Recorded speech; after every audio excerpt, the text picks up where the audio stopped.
இனிய நண்பர்களே, காலை வணக்கம். ஆழ்வார்கள் வரலாற்றில் முக்கியமான ஒரு ஆழ்வார் திருப்பான ஆழ்வார். இவர் கோயிலுக்குள் நுழைய தகுதியற்றவர் என்று ஒதுக்கப்பட்டவர். ஆனால் அவரை கோயில் கருவறைக்குள் வர செய்தான் இறைவன். அந்த வரலாற்றை இன்று பார்க்க போகிறோம். திருப்பான ஆழ்வார் பக்தியில் சிறந்து விளங்கிய பன்னிரு ஆழ்வார்களுள் ஒருவர்.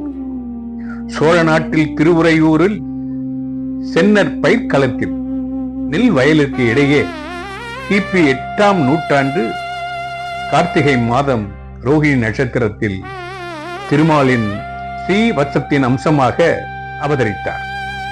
இவரை பாணர் குலத்தவர், பாடி பிழைப்பவர் குலத்தில் வந்த ஒருவர் கண்டுபிடித்து, பெற்றோர் எவரும் பக்கத்தில் இல்லாமையால் நாராயணன் தனக்கு அருளி செய்த நல்ல பிள்ளை என்று எடுத்துக்கொண்டு மனைவியிடம் சேர்த்து வளர்த்து அவருக்கு யாழ் பாடலில் தேர்ச்சி பெற வைத்து போற்றி வளர்த்தனர் அவர்கள்.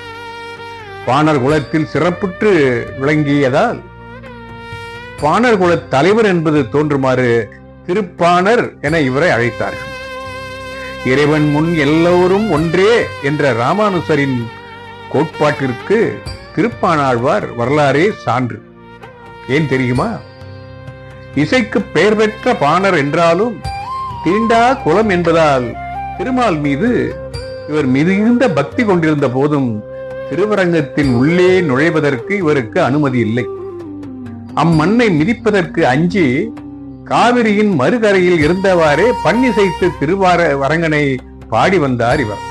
ஒரு நாள் காவிரி கரையில் இருந்து தண்ணீர் குடத்தோடு அரங்கனுக்கு திருமஞ்சனம் செய்யும் பொருட்டு விரைந்து வந்த லோக சாரங்கர் என்னும் கோயில் பட்டர் வழியில் தண்ணீரை மறந்து நின்று கொண்டிருந்த பாணரை பலமுறை அழைத்தும் அவர் காது கொடுத்து கேட்காததால் அந்த பாணர் விலகி போகும் பொருட்டு ஒரு கல் கொண்டு அவர் மீது எறிந்தார். ஆனால் அந்த கல் பாணர் தலையில் பட்டு குருதி பெருக அதையும் கவனியாது அந்த லோகசாரங்கர் என்னும் பட்டர் தண்ணீரோடு அரங்கன் முன் சென்றார்.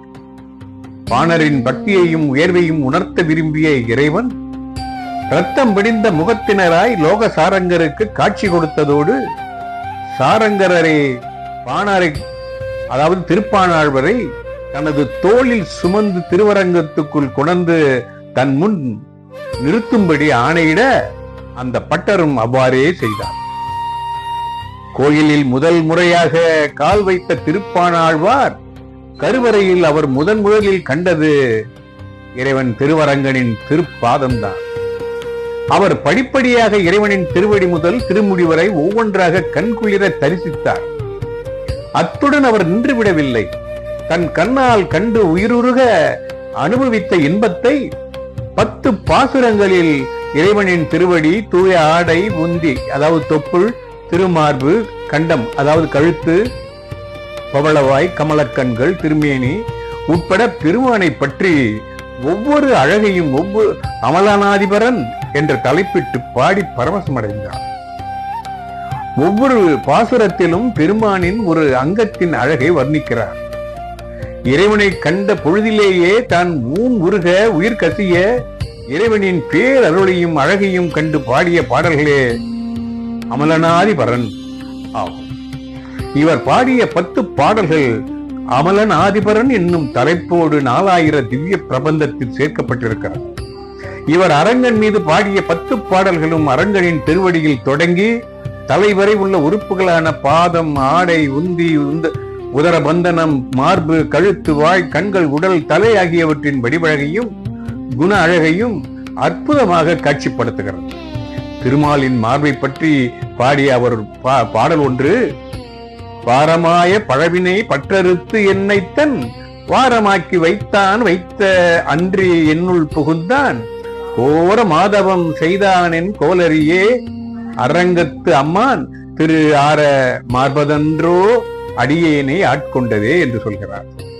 அதை தவிர வேறு எவரையும், அதாவது திருவரங்கனை தவிர வேறு எவரையும் காண மாட்டேன் என்ற பக்தி வைராக்கியம் கொண்டு அவர் பாடிய பாடல் ஒன்று: கொண்டல் வண்ணனை கோவலனாய் வெண்ணை உண்ட வாயன் என்னுள்ளம் கவர்ந்தானை அண்டர்கோன் அணியரங்கன் என் அமுதினை கண்ட கண்கள் மற்றொன்றினை காணாவே என்று சொல்கிறார். அதாவது நீலமேகவண்ணன் ஆயர்குலத்தில் பிறந்த வெண்ணை உண்ட வாயன் அவன் என் நெஞ்சை கொள்ளை கொண்டான். அண்டங்களுக்கெல்லாம் தலைவனான அவன் திருவரங்கத்தில் அழகாக கண் வளர்பவன். உண்ண உண்ண தெவிக்காத அமுதம் போன்ற அவனை கண்டு சேவித்த கண்கள் வேறு எதையும் சேவிக்குமா? ஆறா அமுதனான அவனுடைய அழகை கண்டு கழித்த கண்கள் வேறு எதையும் கண்டு கழிக்குமா? கண்டு கழிக்கவும் பாணர் விரும்பவில்லை. என்ன அற்புதமான பாடல் பாருங்கள். இவரது பிற பெயர்கள் பாணர், முனிவாகனர், யோகிவாகனர், கவீஸ்வரர் என்பதாகும்.